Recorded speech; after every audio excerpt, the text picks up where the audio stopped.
नहीं है कि पुस्तक पढ़िए और पढ़ने के बाद हम उसी रास्ते पर चल रहे हैं, हमको हमारा मंजिल मिल जाएगा, ऐसा नहीं है। बात समझे? इसकी कहानी किताबों में आपको नहीं मिलेगी, है ना।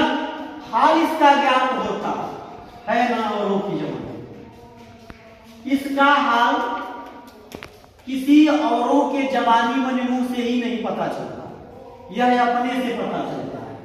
जैसे आप चलेंगे, गिरेंगे, चलेंगे, सुधरेंगे, सुधार लाएंगे, फिर आपका लक्ष्य आपको मिल जाएगा। कोई उंगली पकड़ के आपको नहीं कहेगा कि नहीं वहां तक चलिए, आपको मंजिल तक मैं पहुंचा देता हूं, नहीं। बात समझ आया ना?